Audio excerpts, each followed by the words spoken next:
6th of September, our September meeting. It is a hybrid meeting again, so we have people, or I have people on screen, and people in the room with me here at Carbrook. I won't go round introducing everybody, but just here in the room I've got in front of me Tim Forber, the Deputy Chief Constable, and Thorpe from the ACC's, Shelley Helmsley, who is the District Commander from Sheffield, Fiona Topless, Sally Parkin and Michelle Butcher, all from my office, and then we have quite a few people on screen who are joining remotely.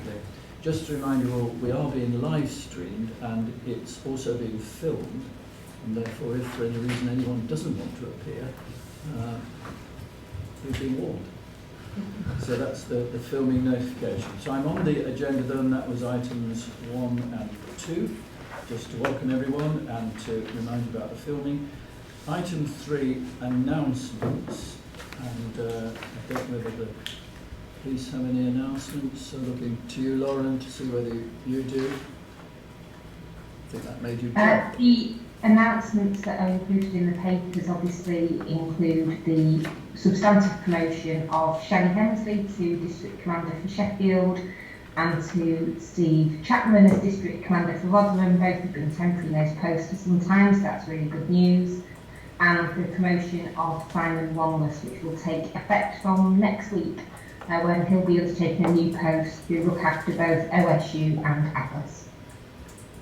Good, thank you, Lauren, and congratulations to those who have been appointed to those posts. It would have been champagne and cake, but unfortunately you're remote pretty well, so we can't do that, but well done to everyone. Just one announcement from me. You may remember Rachel Staniforth, as she then was, or Rachel Forbes, the leader of the VIU. She's had a little baby, a little boy. So, oh yes, from here to maternity is the motto when you leave. So she's had a little boy called Ralph, so we congratulate her as well. We're going to see him on Wednesday. Public questions. We have had a public question, and I'll just found it, I'll read that to you. The members of the public are not disclosed, so we don't know who it is. But this is their question. The Chief Constable's report on treating people fairly, this is from last time, I think, states that the result of the crime survey for England and Wales to March 2020 shows that 59.5% of respondents in South Yorkshire agreed the police treat people fairly. This means that over 40% of respondents feel that people are not treated fairly. Given the commitment of the police and crime plan to treating people fairly, what steps will the PCC take to ensure that SYP make improvements in this important aspect of their performance? Well, just very briefly, when the questioner says that almost 60% of respondents agree that the police treat them fairly, he or she then says this means that over 40% feel that people are not treated fairly. Well, that doesn't follow, of course, at all, because that 40% could include all kinds of responses to the survey, including those people who prefer not to respond at all, but those who have no strong view either one way or another. So I think 60% treating the force fairly is really good, and hopefully we can improve on that and build from there. But we'll get to articulate a little bit more around that. Yes, of course. So the 40%, like you quite rightly say, is primarily made up of neutral responses. The survey is asked to a random selection of the public, many of whom will not have had any contact with the police and may therefore have no firm evidence to shape their view. Unfortunately, we and all the police forces don't get the full breakdown of data from the National Crime Survey. However, we do have the same question within our Your Voice Counts survey, which is more localised to South Yorkshire, and we use that to help provide more detail and localised level of analysis. And what I can tell you is over the last 12 months, 65% of respondents agreed that the police treat people fairly, 28% of that were neutral, and only 7% disagreed. And within our victim satisfaction survey, where a service has been received, 92% of respondents stated that they have been treated fairly. So We do sort of take into account all the other surveys that we do more localised to try and get the best picture possible, because we're always looking at providing the best service to the public. So it helps us to use the national and the more localised ones. Well, thank you for that, and if you can get, if they're written down, those comments, we can get that all to I'll to the through. question. Thank you very much, and thank you to the person who submitted the question, who is no doubt listening in to the answers at this moment. So on to item 5, which is urgent items. We normally ask about the coronavirus and the impact that's having on the force at this time, and David Hartley usually gives us an update. I don't know whether Dave, you want to? David's going to do that. Yes, Commissioner, I'm here with Jackie across at the operations complex, dialing in. In terms of COVID, we're now at a period of stability really in the, our role around enforcement now, that has passed.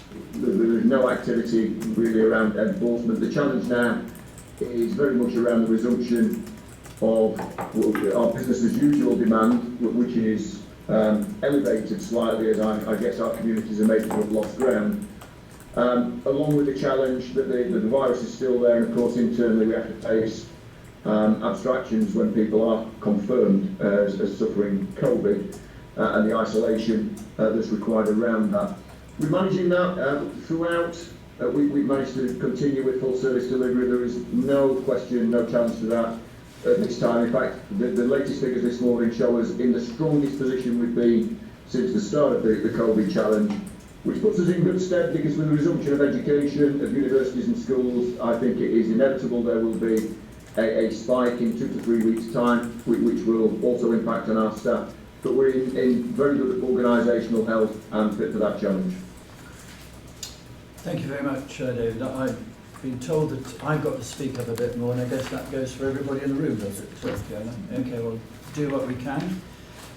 So that was under urgent items. I wondered, Tim, whether you could just say a word about demand generally and how the force is coping with that now that the nighttime economy is unlocking. Yeah, I mean, I think, as I've said probably at previous times, it has and has continued to be a very busy summer for us.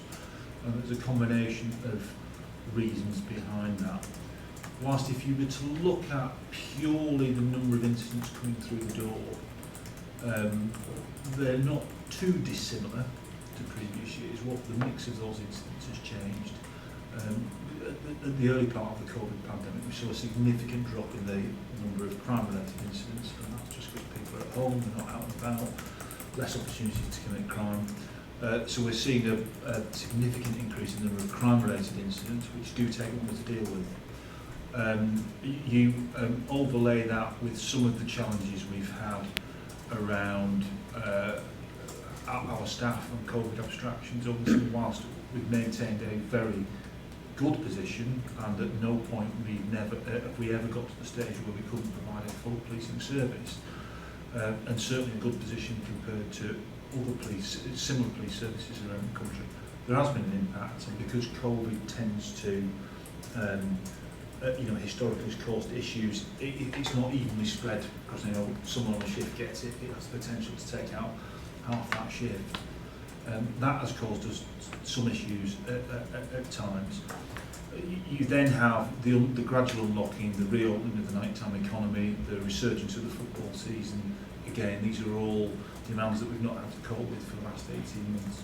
So we've had a plan over the summer. We've had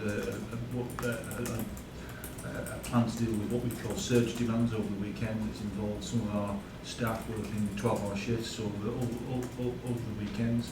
That's allowed us to maintain our levels of performance in terms of response and answering calls for service, and has allowed us to deal with certainly the early starts and the resumption of the football season alongside the challenges that the nighttime economy brings. So I think the message that I would give you is certainly we're finding it busier at the moment, and I think the experience of our police officers in the front line is that they are extremely busy at the moment, and shifts are non-stop. But we are coping as a force, and our staff as ever, are working out with the scheme. We're very, very proud of the effort that's been made by everyone over the summer to make sure that we continue to provide the very, very best service to the communities of South Yorkshire. Thank you, yes, and we're very grateful for that. So thank you. That was urgent items, item 5. Item 6, that there are no items to be considered in the absence of the public and press. So item 7, declarations of interest. Are there any that we don't know about and we ought to know about? If not, item 8 are the minutes of the meeting held on the 13th of August. Seems a lifetime away, but I suppose that's because I've been away during that, since that period. So the minutes have been circulated, pages 1 to 12 in the pack. There are a few little slips and errors in there, of which we will correct, so we don't have to go through all of that. But for instance, Lancashire University is misdescribed, it should be Lancaster University. We'll sort all that out. Is there anything of substance that anyone wants to comment on? If not, can we receive the minutes then and move swiftly on to the actions arising from the minutes? This is on page 13 in the pack. And Michelle, do you want to whip us through those quickly? That's where we've got another Lancashire. So yeah. Commissioner, all 5 of those relate to the 13th of July meeting. I think we've got some updates from SYP in relation to those. So taking those turn by turn, burglary reduction pilot evaluated by Lancashire University. You will get the results of that when available. DCC Forber will obtain the number of partial closure orders which have been issued this year. I've got that here. So we've got 19 cases this year with our legal departments. In summary, we've had 8 full closure orders and 4 partial closure orders granted across that period. Some of them, when we've actually opened the case and got into circumstances, we've not pursued it to court. and is that across the piece or is that's across the force? Yeah. That's across the force. So that's every case that's been opened in our legal services departments since the 1st of January. Yeah. Thanks, Chair. The next one, dip sample information of different crime categories would be provided to the PCC. I think that's in due course as things get reported on the work programme. 422, temporary ACC thought would establish what work was taking place nationally with children's homes to reduce missing persons after that was discussed. And Dan has provided Commissioner a very full response in relation to the ongoing work around a draft framework there. Just on that, Michelle, is it able to be written into the minutes? That as a We'll just make sure any editing needs to be done, but I think that's all able to be reproduced. Absolutely. And then finally, ACC Hartley would consider the possibility of having an anonymous reporting line. Dave, I don't know whether you've got an update on that and able to help me with the context, because without going back to the minutes. Yeah, it was a request from a member of the public through, I think, some of the OPCC engagement, that there had been feedback that perhaps an anonymous route to leave messages and information for us via Atlas Court. I've actioned that for the next phase of Atlas. The early review from that from colleagues at Atlas, that does suggest that we don't have a significant gap from the service that Crime Stoppers offers in terms of anonymous reporting, because that is comprehensive and that works very quickly. There seems to be a view that Crime Stoppers was too slow and laborious, but the review to that suggests not. The work with Crime Stoppers to us is very swift. But I've got that forward in the next phase of the Atlas review, so should be able to bring closure on that at the next meeting. Good, thank you very much. We've had a second request around that as well, so it's looks as though it's something that concerns 1 or 2 people in South Yorkshire anyway. Okay. I think that's everything then, Michelle. Thank you for that. That was everything under item 9, unless anyone's got any questions or comments. Okay. So moving on then to force performance, and the first of 2 reports. This is the District Commander's report. We go by turns through for each of the districts, and it's Sheffield today, and the District Commander is here, so it's pages 15 to 32. Shelley, I won't ask you to go through the whole thing. It's comprehensive and plenty of information in there, and it has a strong narrative for us. So we'll do what we normally do. I'll just pick out one or two things that have occurred to me, and then if there's anything that you want to come back to or pick up on, then please do that. So if I take you first of all to page 17. So we're talking about Sheffield now, and we're talking about, on page 17, domestic abuse, which is something that we're always concerned about and interested in. I just wonder if you could say something around that, where we're at in terms of, I see you've got a discrete team here, and if you could say something about how they're doing, the arrest rate, that sort of thing. Okay, Commissioner. So from the report, what you'll see is that we have had an increase in volume of reports of domestic abuse in Sheffield, both crime and non-crime, over the last quarter. We're starting to see the volumes of demand and calls for service to return to our pre-COVID levels. What we have seen in Sheffield, and you'll have seen this in terms of the graph that is described on page 17, is that our arrest rate is remaining around 50% and slightly above, but there has been a slight deterioration. From my perspective, we are returning with messaging to our staff around the importance of domestic abuse arrest in order to safeguard victims, and we're starting to see, certainly over the last few weeks since we've been discussing that within Sheffield, an upturn and return to where we were previously. Ultimately, we do have a specialist domestic abuse team in Sheffield. The team is a small team. We're looking to supplement that with a number of support staff to help them with the inquiries that they're undertaking. The team is really successful in dealing with incidents where people have been detained from domestic abuse incidents. What we're seeing generally is that their ability to obtain a positive outcome for the victim, whether that be that the detained person is charged or cautioned, or we obtain a DVPN as a safeguarding measure, is demonstrating good service to the public, and we're looking to implement those excellent investigative standards that that small team have across the rest of our response officers who also deal with domestic abuse. And ultimately, our domestic abuse team is led by a detective inspector. She attends on the district's behalf at the multi-agency risk assessment conference, where we look to safeguard those victims who have been assessed as high risk across Sheffield. And she's also leads and chairs the multi-agency tasking and coordinating group once a month, which is a fairly new process within the force, looking to manage serial domestic abuse perpetrators. Still early stages, but a really good process that we are undertaking in Sheffield. So really, just to emphasise from me, and you'll be aware, Commissioner, that I have been the domestic abuse lead for the force. Absolute priority around domestic abuse in Sheffield, and we are looking to ensure that everything that we do meets what our public would expect of us in terms of the service we should deliver to these vulnerable victims. Just wondering if you could help me on, this is partly a local, partly a national kind of question. I think it's puzzlement on my part. We were told when we went into lockdown that domestic abuse would shoot up, and a lot of the national charities that received requests for help from people seem to suggest that.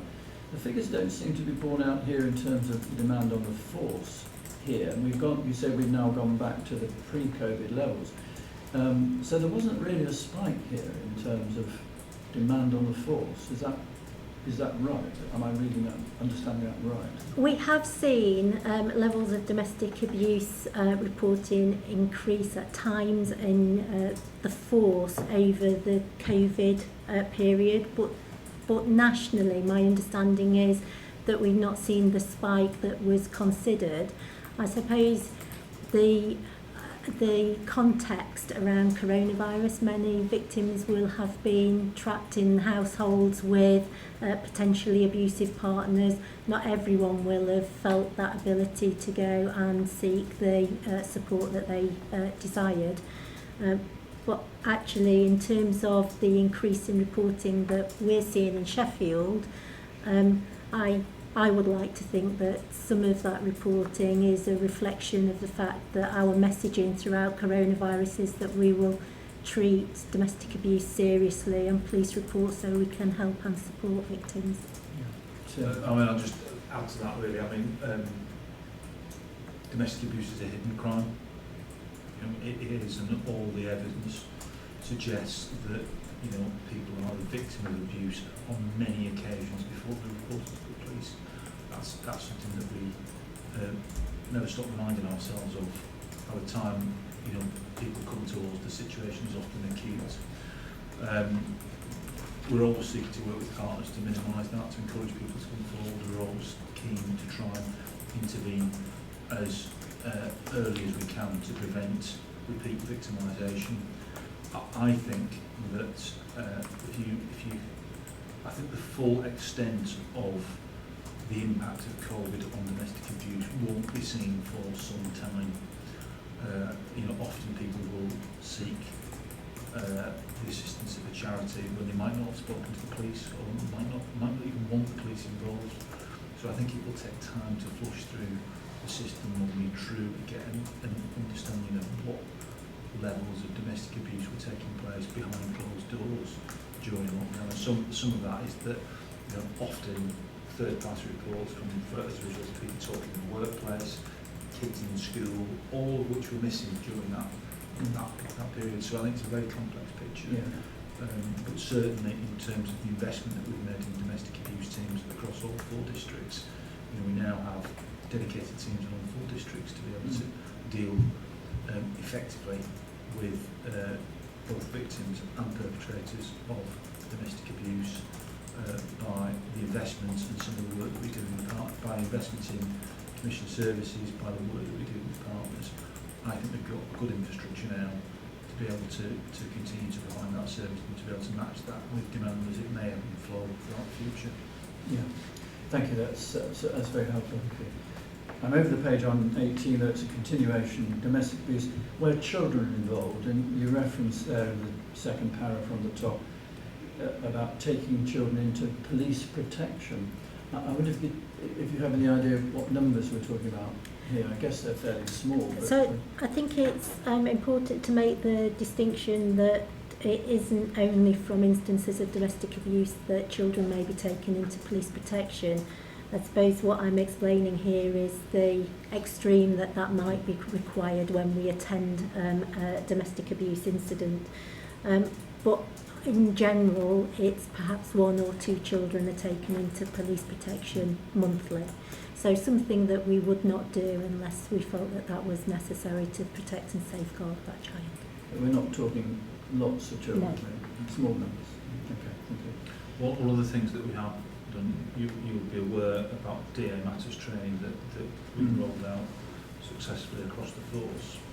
And one of the things that talks about, and one of the things that we emphasise a lot in our communication on domestic abuse, is about the voice of the child. In that, if officers are going to a household and there's clearly been a dispute between adults in there, it's really important that they understand what's actually happened from the child's perspective. That then brings in things like Operation Compass and informing the schools and making sure that a package of support can be wrapped around the family, not just the immediate victim and the perpetrator. Yeah, okay.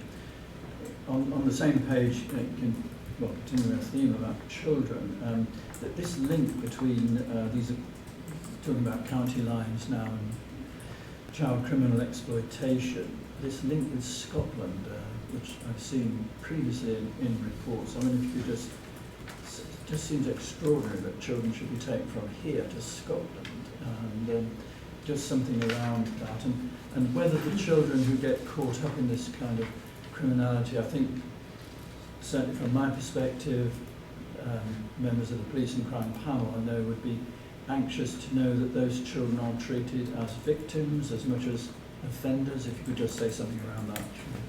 So certainly Scotland is an area where some children have been known to go to from Sheffield and other urban areas.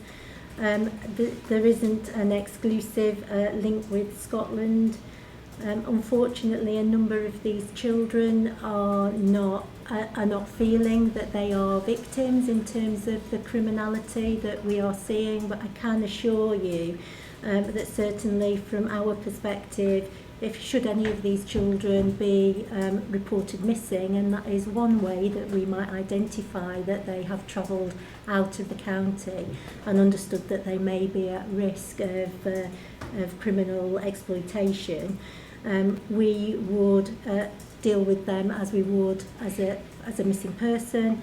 We would look to recover them as soon as possible, try to understand from them the circumstances in which they went missing and what had happened whilst they'd been away. And certainly in Sheffield, you'll be aware we've got the Amber Project, which is a multi-agency child exploitation team, where we have embedded police officers, social workers and other youth workers. Referrals are made through our local referral unit for any child found in those circumstances, and even without the child disclosing any particular offences, we would always look to investigate those circumstances, find out what we could to identify whether or not that young person had been exploited. Okay, thank you. Page 19 now, violence against women and girls in 3.1.4. You speak about inspectors reviewing RASA, serious sexual abuse and domestic abuse cases. Again, I wonder if you could say something about what they're finding, what the quality of the work is that they're finding here, whether this is working. So from our perspective, a really important area of work around confidence of victims and those that report, and certainly from that perspective, we have made that decision that wherever a victim feels they're unable to support a prosecution, it rightly should be reviewed by an inspector to see whether or not we've followed every avenue we possibly can, either to get support for that victim, to see whether that support would allow them to make a formal complaint that we could deal with through the criminal justice system.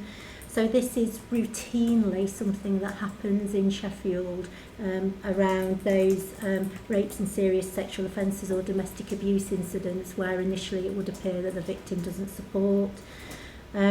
And as a result of that, we have a number of meetings and forums within the district where we would look to see whether or not there was anything we needed to learn from the work that the inspectors have done.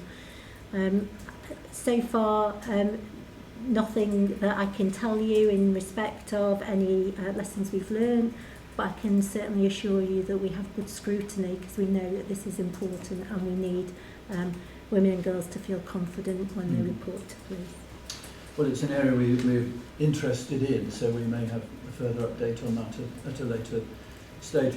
Again, continuing with this particular paragraph or this theme, the offer of support that victims get, and they often, well not often, but sometimes they decline that initially, but later on they may change their mind. I wonder if we go back to them and ask about that support and whether they now are ready for it. Or So all victims of rape and serious sexual offences are offered support by an independent sexual abuse advisor, so an ISVA as we would call them, or for domestic abuse victims where they are medium or high risk, from an IDVA, an independent domestic violence advocate.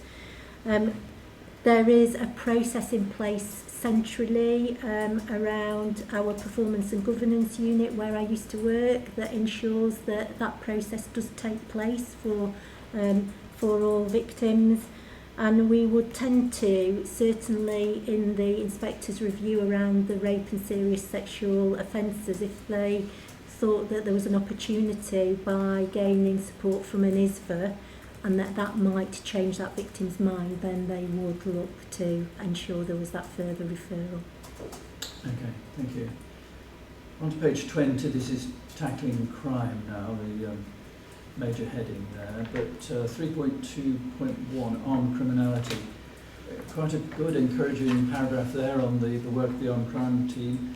Again, I wonder if you could just say a little bit more about that. It seems really good results here. Yes, sir. So the armed crime team were brought into force in July last year in response to incidents of armed criminality that had particularly been seen in Sheffield. The team worked closely with our Operation Fortify and also our neighbourhood teams around any instances that are reported. If you'll remember, sir, last time I was here, I think it was the 9th of June, which was the first day of the over-operational activity that saw eventually 27 people arrested around a long-standing operation.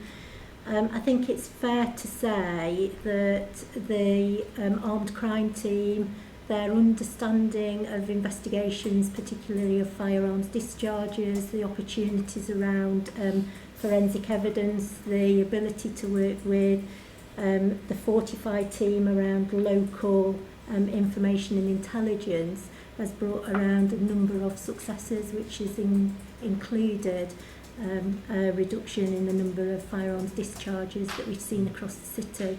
So a really pleasing outcome, and I know later on in the report we talk about how certainly that operational activity in June that occurred in the southwest of the city, how we're following that up through the neighbourhood coordinator and with the local neighbourhood officer, local neighbourhood inspector, to build a resilient community down there through the neighbourhood action group. So I would agree it's really very positive for the city. I mean, a 51% decrease in the number of firearms discharges seems very welcome and very good. Thank you. I think, just to add to that, just to re-emphasise the point that Shelley made, is this clears the ground, it deals with the people that are out there committing those offences on a day-by-day basis.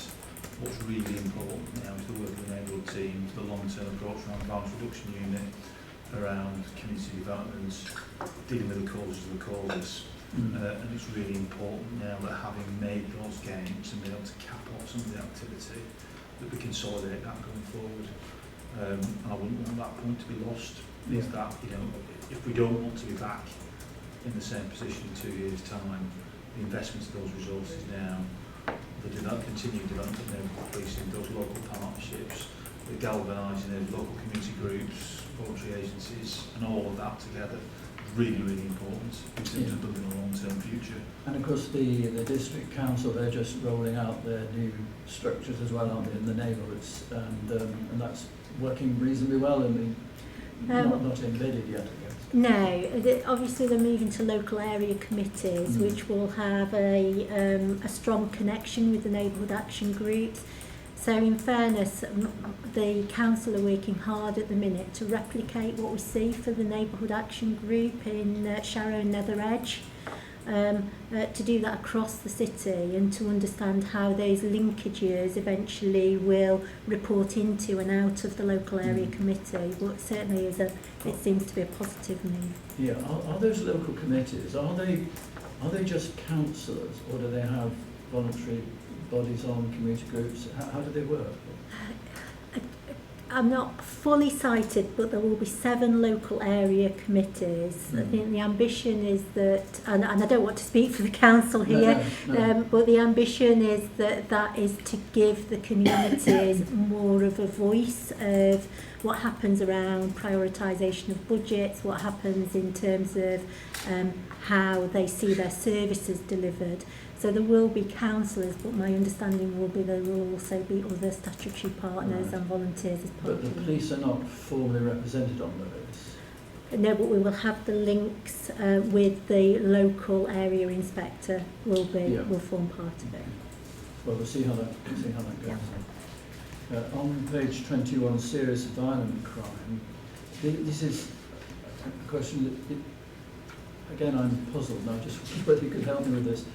There's a reference there to Albanian nominals and some of the serious organised crime associated with people from Albania. I mean, my understanding of Albania is it was not part of the EU, therefore there was no immediate right of entry into this country by Albanians. Does this mean they're all illegal immigrants? And if so, do we take steps to get them deported when they're caught up in criminality? Tim, you may be. As regards the immigration status, it's probably not one for me to comment on. What I would say is that we have established process for dealing with foreign national offenders, and certainly when we get foreign national offenders into custody, we have processes in place to make sure if they are wanted in another country, we can deal with that and start proceedings with the immigration authorities. And we can check when someone comes into custody what someone's immigration status is and deal with that accordingly. So we have well established processes for dealing with that, and that applies to all foreign nationalities in the UK, irrespective of whether they are what was formerly EU nationals or from outside the EU. It is a phenomenon, and I hesitate to start saying, associating a particular group of foreign nationals, because I'm sure there are some Albanians living in this country who have absolutely nothing to do with any of the criminality that we're talking about here. So I hesitate to start. No, we won't go down. I wouldn't want to do that. But what we have seen, and up and down the country, you do see organised crime groups that emanate out of the Eastern Balkans. And it is a particular issue around issues around firearms trafficking, human trafficking. It's something that we're alive to, something certainly from our serious and organised crime syndicates are switched on to and dedicating resources to. Okay. Well, my initial question is probably one that I'd best direct somewhere else and to find the answer to that. Thank you very much. Page 22, this is residential burglary. Shelley, residential burglary is a constant theme because it's something that I'm constantly asked about whenever I go to community group meetings, and now we're opening up and they're happening again. Undoubtedly get questions around that. But there are some good results in here, and my question is really whether you feel this is going to be sustainable or whether this is not just the result of, I don't know, extra activity.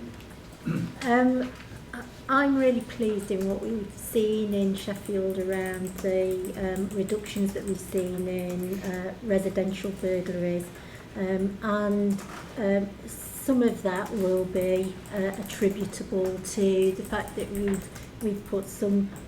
We had a very small team that worked with burglary residentials in Sheffield. Because of that small dedicated resource, they have oversight of every burglary that occurs in the city, which has allowed them to quickly identify if there are any patterns of offending or similar offence types taking place, or the MO of the offence taking place. Which has meant that they've been really quite fleet of foot in terms of what we can do to identify suspects from emerging trends, or indeed to identify areas that we would need to patrol and look to give information to residents in that area to help them to protect their properties. So I hope that with those processes that we've got in place that is sustainable. And we're also seeing, as a result of their expertise, some modest increases in our outcome rate of detecting the residential burglaries that I would hope that also continues to rise as they gain knowledge of those that are operating in the area. The reduction of 36%, that's good. Yeah, it's excellent. I'm really pleased. Really pleased for people in Sheffield, because you're right, it's an invasive crime. Yeah, so it's the Northwest team. So they've done some really good work. They have a lot of student properties on their locality, So they have gone out and done some crime surveys with residents in that area that have led to some reductions. So yeah, we've had a number of different initiatives, which include, of course, our returning students that will be coming back to both universities.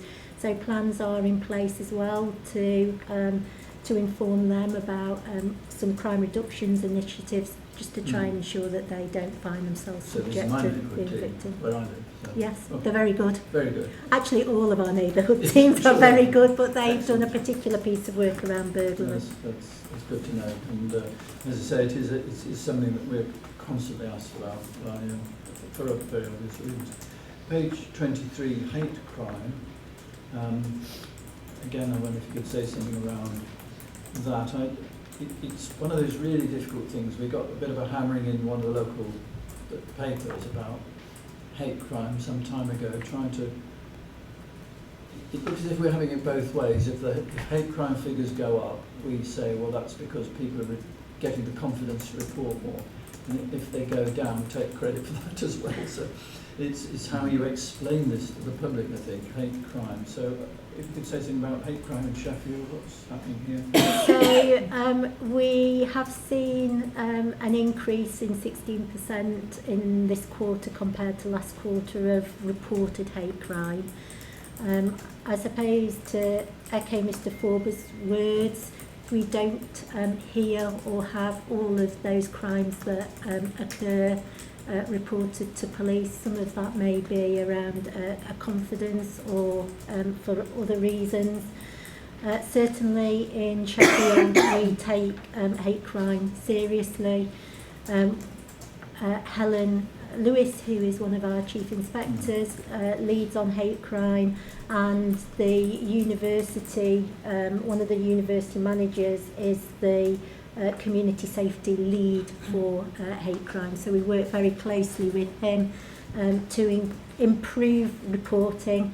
I think from our perspective, our neighbourhood teams now are allocated all hate crimes that are recorded in the city in order to understand whether there are any patterns and to try and identify the offenders, because it can clearly have an impact on community confidence, especially in areas where there may be communities from different localities.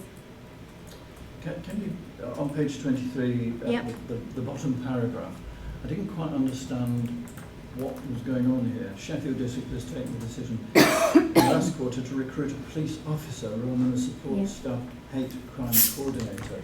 That was written as if that had some significance, or... So the significance around that, in truth, Commissioner, is in Sheffield we have had police staff coordinators who are traditionally paid for from out of the community safety budget.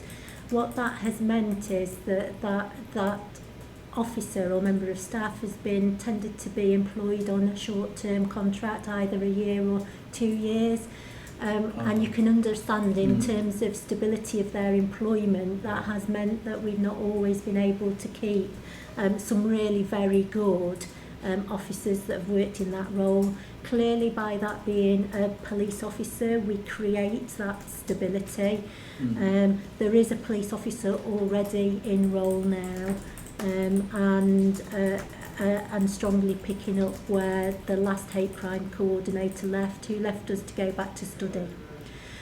So having that as a police officer role just ensures that we've got that continuity of service, which is really important for victims. No, I get it now, I understand it, thank you. Page 24, local priorities, public engagement. Again, this comes out of community meetings that I go to, where people say, how do I contact my local police? I don't know who they are. I go on the website, I can't find my way around. Is this getting any easier for people to contact their local? How easy is it to get hold of mobile phone numbers or email addresses or whatever? Could you say something around that? So if you go onto the South Yorkshire Police website, we've been working hard over the last few weeks to ensure all of the pages are up to date with local contact details for neighbourhood officers, for email addresses and for the telephone numbers that you can use to reach an officer. Clearly on the website, I was also say there are a number of different ways to contact local police or contact the police in any event. So if there are any residents out there that are finding that difficult and they can't do it through that route, then we clearly have the 101 service. Also, there are methods on our website for contacting the police in general, and that will always get directed to the right location. I know that our neighbourhood teams have got a strong footing on, not everyone will be on social media or have Facebook or Twitter. I understand that entirely, but they have quite a strong presence on social media and on Facebook. So I would hope that our community members are able to find how to contact us, and that will improve as well as we continue to develop the internet pages. Yeah, absolutely. Thank you. Page 27, nearly at the end. There's a reference at the top of the page there. It's under the heading antisocial use of vehicles, speeding, and the use of volunteers to provide high visibility speed checks. Can you tell me something about that? Who are these people and how does this come about? So these are generally members of the community who volunteer and who are identified by the local neighbourhoods, and they work with the local neighbourhoods on speeding initiatives. And seems to be an area where members of the public obviously are concerned about speeding vehicles and are enjoying and willing to support the policing activity.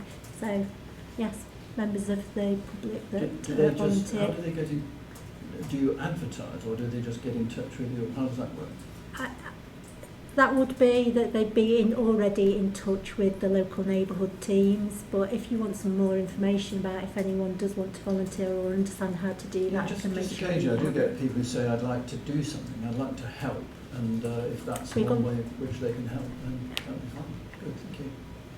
And I think almost finally, page 28, stop search scrutiny.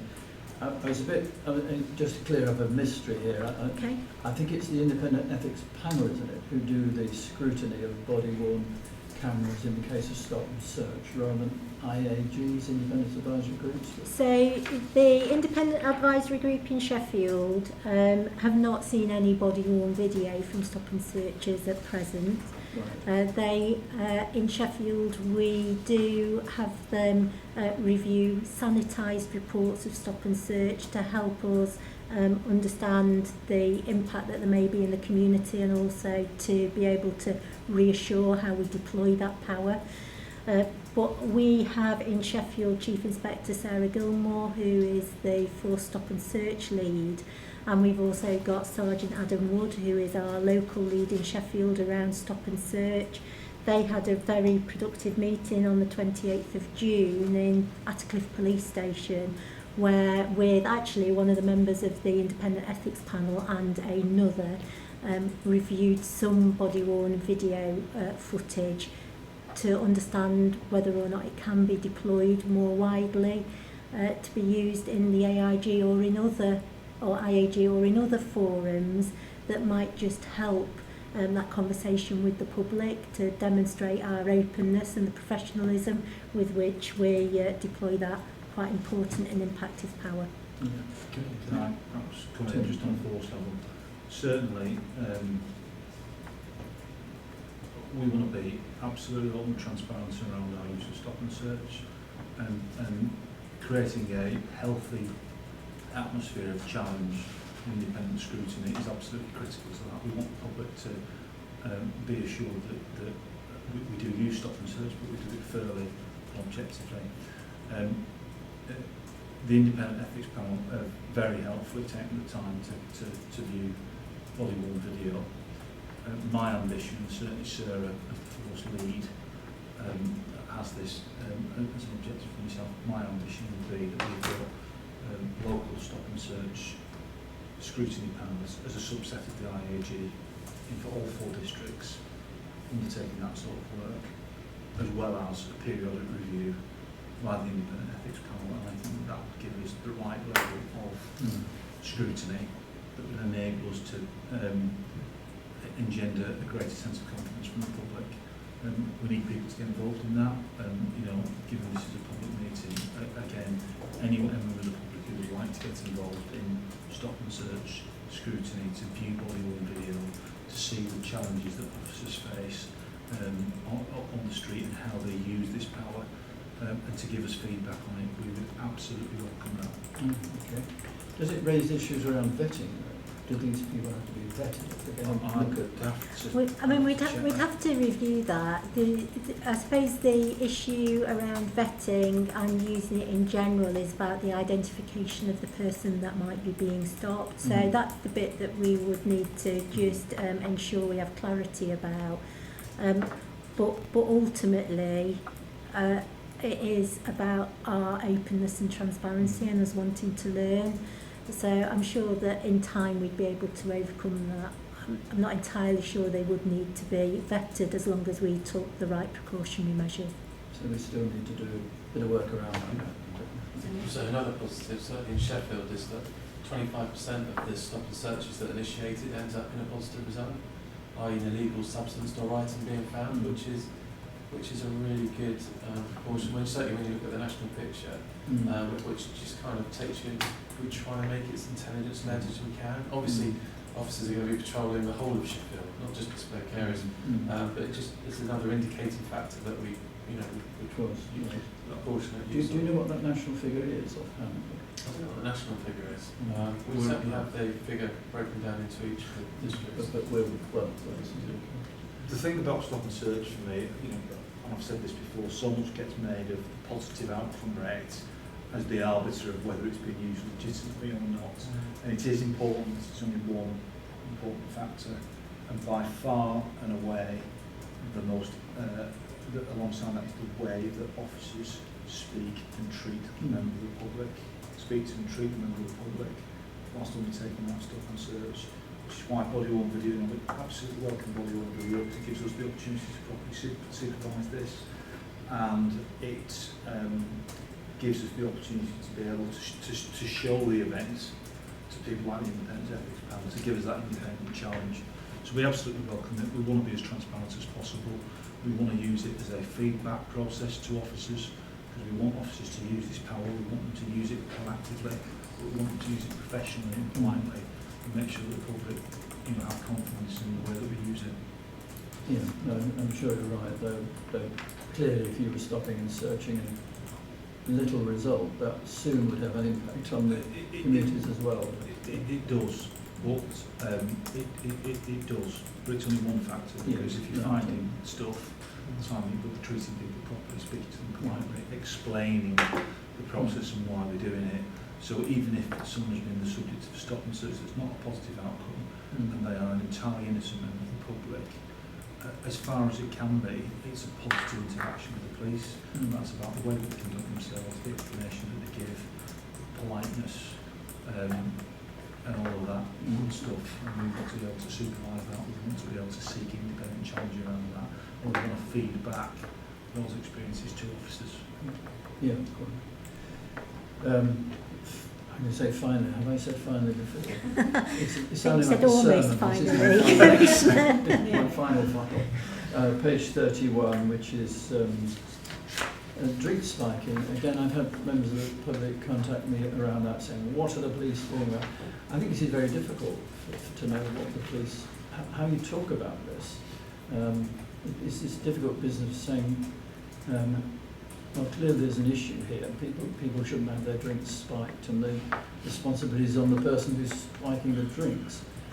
We can't go around telling people to, you know, we've got to be careful how we tell people who are victims of crime that they need to take care of themselves as well. That's very difficult, I think, without looking as if you're blaming the victim. But could you say something around that? Is it a big problem? Is it a growing problem? Is it? So we've had a number of reports across the city. Predominantly, some of those have been within the city centre. That has probably been highlighted more recently with the opening of the nighttime economy. From our perspective, clearly we want people to be safe in the nighttime economy and to feel safe. So once we've identified that there were a number of reports, from our perspective, we have reviewed the reports that have taken place to see if we've actioned those in the way that we should have, if we've had any missed opportunities. I think we're also working with our media department around the right sort of communications for people to be able to keep themselves safe and their drink safe in a nighttime economy. And ultimately, this is going to be sort of a partnership response to the reports, because a big stakeholder in this is our licensees in the nighttime economy. And so through our meetings with licensees ahead of the weekends, certainly they are aware of the issue, they're aware of looking at and reviewing and certainly reporting any incidents that are reported to them in their premises. And other than that, we've also got, as part of our nighttime economy plan, where officers are out in the city on the Friday and Saturday evening, they're also briefed to be aware and look for those people that may be vulnerable in the nighttime economy, because they might be the worse for wear for drink or any other substance, just to ensure that they are looked after, safeguarded and prevented from any offences occurring to them. So I suppose I've given you a really long-winded response. We're looking at the reports to review whether or not we can identify offenders. Acknowledge the licensees, that they're not difficult or... Okay. The licensees are fully on board. We're looking at whether or not there is anything we can do around preventative measures that people can use over the tops of bottles or similar to try and prevent any offences recurring. And we're also ensuring that our officers are the eyes and ears when they are out and about on the streets, looking to identify any vulnerable people that may be at risk. And equally, we're informing our officers of what best practice is if they get a report, so that we can collate any evidence that we would need. Commissioner, it might be worth just mentioning some work that's been led through your office in this area. Because I know spiking drinks isn't targeted just at women, but last week there was a bid that went in for funding in relation to safety of women at night, working with key lead officers in the force, not just in Sheffield, in relation to a bid for funding to take some measures to protect women around the nighttime economy. Yeah. On violence against women and girls generally, you signalled in your latest police and crime plan that was published after last month's PAB that you wanted a round table with partners, and Shelley's talked about the work with partners. This is a partnership approach, and we are planning an event in November where we will seek strategic partners to come to the table around the government's new strategy against in relation to violence against women and girls. There's different facets to that strategy, and you've asked the head of the Violence Reduction Unit, Graham Jones, to lead work with SYP, thematic leads and chief officers and partners to map our activity against that government strategy and work out where we need to take action. So not just nighttime economy, we talked earlier about rape and serious sexual assaults, we talk about conviction rates for rape cases in the criminal justice system, and we're taking action there. It's also about where women feel safe and don't feel safe, not just where actual incidents occur, and also the educational piece around young boys, young men and their attitudes towards women and campaigns. So there's a lot of activity through your office and in SYP with partners in relation to this area, Commissioner. Thank you. Thanks. Anybody else got any comments? Or Shelley, is there anything else that you wanted to pick up on the report that I know we haven't touched on everything. You may be fine. No, I am fine, thank Okay. you, Great, Commissioner. thank you. Lovely, thank you. Well, thank you very much indeed for that. As I say, it was a good and comprehensive report. We do thank you. And I look forward to seeing you at the Sheffield Awards Yes. later in the week. Thank you. Very good, thank you. And you're very welcome to stay or go as you want to. We're on to item 11, which is forced performance against the police and crime plan. And that's pages 33 to 48. Tim, this is in your name, and I guess you're taking this. And again, we'll dive into one or two issues rather than look at the whole thing. So I'm on page 36, and this is paragraph 3.14, probably onwards. It talks there about positive action advisors and positive action officers. I wonder if you could say something around that. It all sounds good stuff. Yeah. We've got an awful recruiting diverse workforce. Is a clear objective for the force. We absolutely recognise it. It goes to the heart of policing by consent. The force, as far as it's possible, has to look like the community that it polices. And whilst we've made great strides, particularly around the issue of gender representation in the force, we have made huge improvements to that in recent years. We've not seen the same improvements in terms of recruiting people from black and minority ethnic backgrounds to the police. It has improved a little, but not enough. We acknowledge that. We are disappointed, but rather than sit here and be disappointed, we're redoubling our efforts. We've now invested a police officer post, Inspector Shaq Ahmed, who is his full-time job now is around positive action coordination, and in the run to all our recruitment campaigns, looking at community events at different touch points where we can reach different communities to try and improve interest in policing as a career. We think that will be a really welcome addition. In terms of the overall coordination of that, we've got a positive action goal group that's actually been chaired by the Chief Constable herself. Such is the level of seriousness that we take this as an issue. So we continue to be hopeful, we continue to redouble our efforts around the recruitment of a more balanced workforce that better represents the communities of South Yorkshire. And again, whilst it's in a public forum, I'll say this for the record, there is no one type of police officer. We absolutely want a diverse workforce. It's a brilliant career with great opportunities, the opportunity to really make a difference to the communities of South Yorkshire, the opportunity to do lots and lots of different things as part of a career in the police, and we absolutely recommend it to everyone. Well, it does seem a really good move. I'm very pleased to see it. And I don't know whether Lauren wants to come in on that at all, because I know it's something you're really passionate about. Just going to comment, Shaquille's obviously been in post for about a month now, but he really hit the ground running and took a really sort of impactful role in sort of the final stages of the recruitment process. So the latest round of police officer recruitment closed last week. I think the day before closing we had 720 applicants, and there was obviously a push to try and get any more in before we close. We haven't yet done the assessment of demographics of applicants yet, but there was some really targeted recruitment, including sort of media appearances by Shaq, some digital sort of pushing of information to really diverse audiences. So we're really optimistic that we'll see a positive outcome from that when we start to break down the demographics around applicants this time round. Well, thank you for that. And I think I know him. Was he a neighbourhood inspector in the Bow Grieve area at one point? In Sheffield in the past.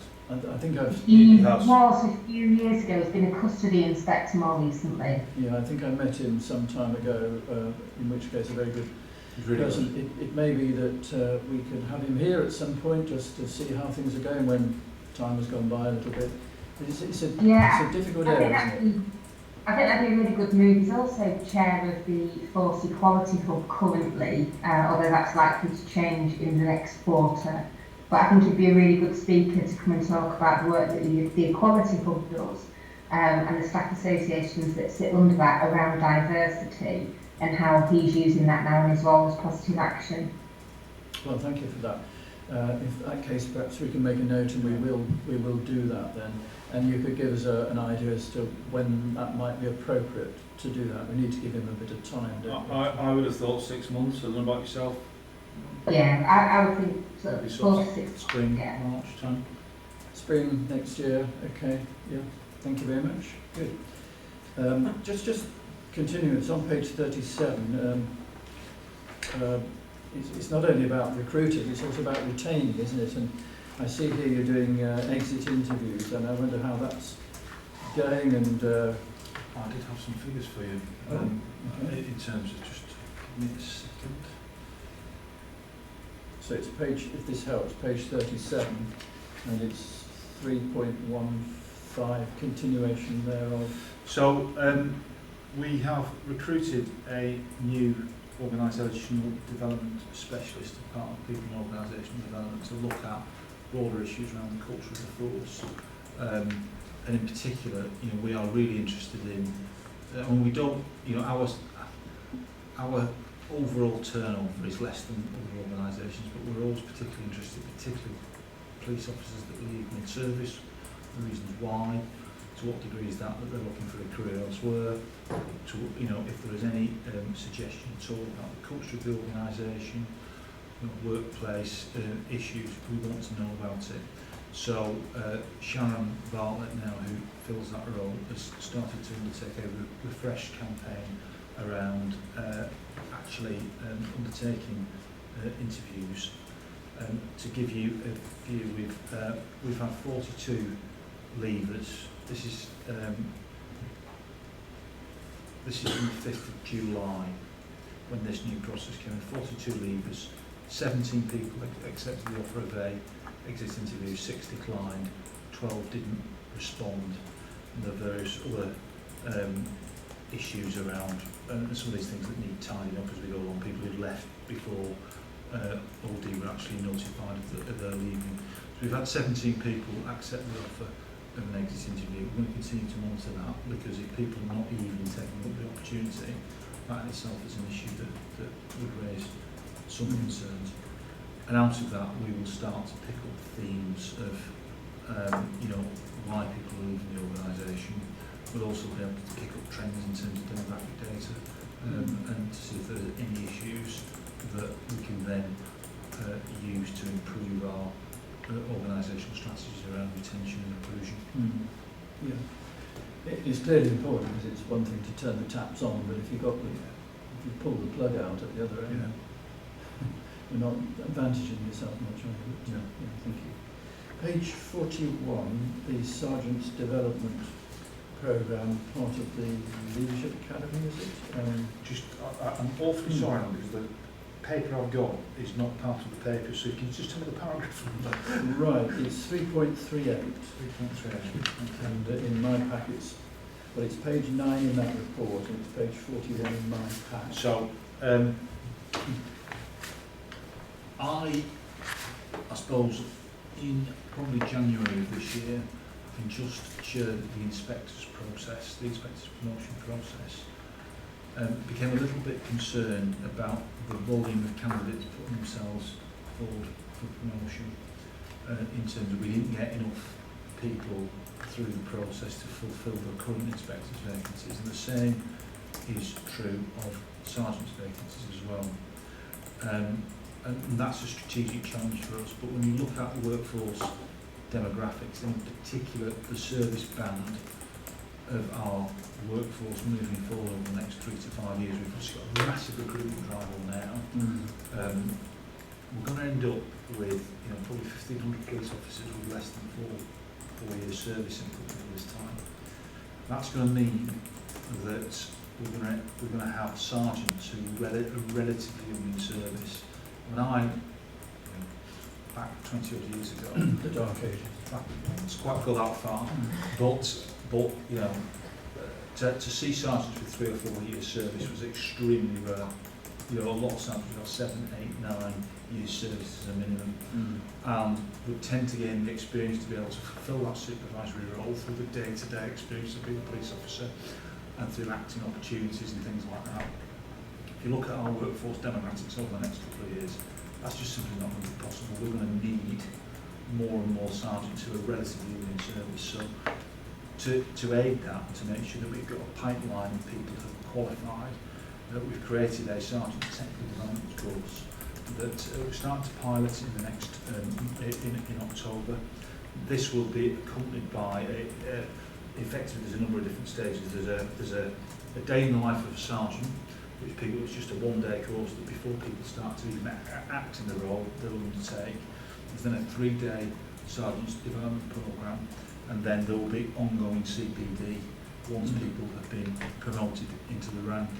And we think that will give us the opportunity to develop a broader pool of people who have the skills and capabilities to perform that supervisory role. It also gives us the opportunity to set some corporate standards around expectations, and we think it will strengthen our levels of ongoing frontline supervision, whilst the benefit of the programme, as I say, will be that increased pool of sergeants. We're going to put every single sergeant through it in the force, even those who have been performing the role for a number of years, because we think that that will give us the added benefit in terms of setting that corporate standard and making sure that people are fully au fait with up-to-date systems, processes and expectations. No, it sounds good. Yeah, I'm interested in how that develops, I think.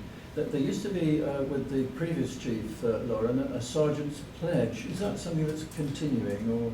Well, perhaps if I can answer that, Lauren, if that's okay, just in the context of the programme, because in terms of the 3-day sergeant's development programme, the final afternoon of that 3-day programme will effectively be a reiteration of that, with an address by a senior officer.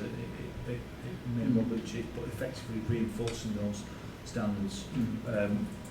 We're really keen that all sergeants get that, and it's a continual rolling programme. Yeah. Sorry, I'm interrupting you a little bit there, but is there anything? You didn't interrupt me, you didn't even give me a chance to start. Sorry, apologise. No, Sergeant's Pledge is continuing. It's obviously been revised slightly and built into the development programme, but no, it's still something that's very much alive, and it'll continue across the other ranks and sort of staff roles that it's in place for as well.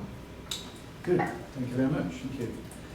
On page 42, this is para 3.41. This is the National Victim and Witness Performance Subgroup Divided Victims Code, essentially, Victim Code Practice. Again, I wonder how that's going, whether you could say a word about that. Yeah, I mean, this is relates to the change to the Victims Code, which basically give enhanced rights to vulnerable victims and repeat victims. Steve Chapman has led on this and the implementation of this for the force. There's been a series of workshops and promotional videos.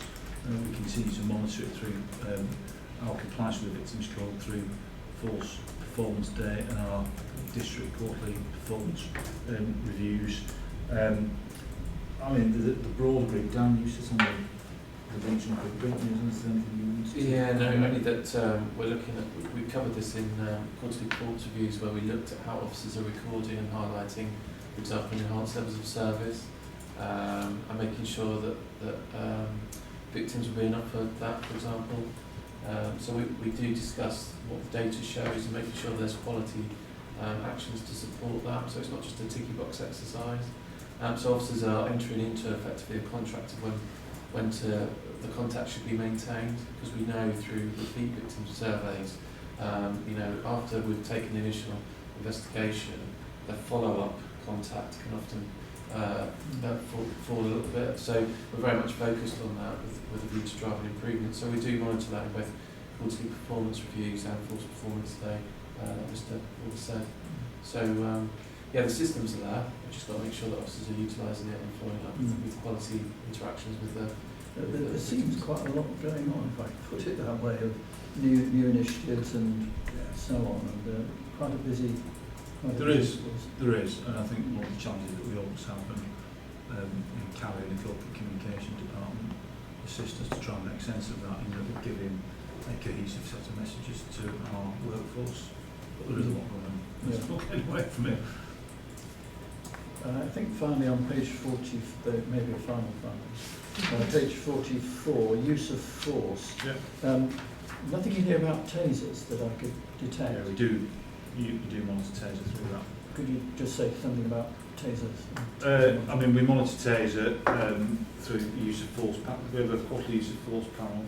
Every use of force is recorded on the use of force form. That can be anything from tactical communication right through to the drawing and pointing of the firearm or the discharge of the firearm.